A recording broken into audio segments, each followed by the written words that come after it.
Zuetariko asko seguruenik konturatuko zineten Mondragon Unibertsitateak webgunea berritu du. Atal berriak ditu eta edukiak orain garbiago ikusten dira. Gu lan horretan aritu direnekin egon gara.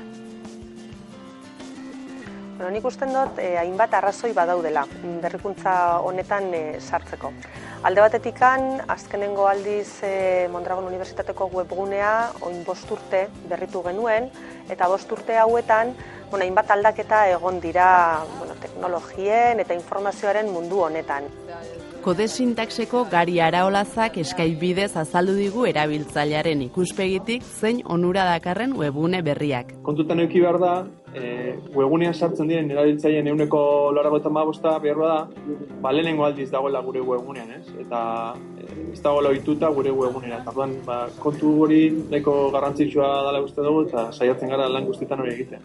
Kanpotikan ikusi behar gaituzten horiengan pentsatzen, eman diogun itxurak erreztu egiten du navigazioa gure webgunetik, unibertsitateak dauzkan atal garrantzitsuak biztaratu egin ditugu, jendeak erraz bila ditzan, egokitu egin ditugu baita ere pantailen neurriak gaur egun dauden ekipuen eta behar hoietara, itxura aldetikan ere lehengo baino askoz garbiagoa da, argiagoa, erresago bilatzen dira gauzak.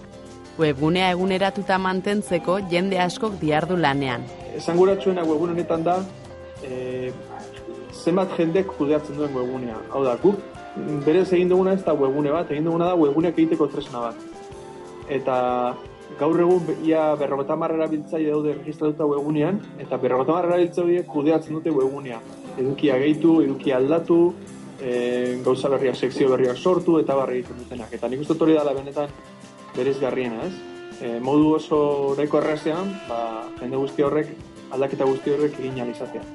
MU komunitatearekin lotu nahi dugu, izan nahi dugu, irakasleak eta zenbait fakultateak egiten ezen gauzak. Alde batetik bakoitzak egiten ezen blogak, bere kontutik, beste batzuk izan Twitterreko perfilak eta erabiltzen.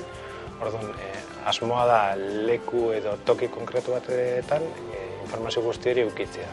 Orduan, sortu ditugu blog korporatiboak eta sortuko ditugu blog personalak eukitzeko azpiegitura.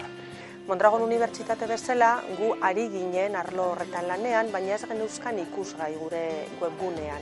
Orduan, arrazoietako bat izan da, guzti hori ikustaraztea. Asmoa daukagu gainontzeko sare sozialekin gauza bera egitea. Bai Twentyko kontuekin, bai YouTubeko bideoekin, baita Flickrreko argazkiekin, eta batez be MU telebistako erreportaiak eta bideoekin.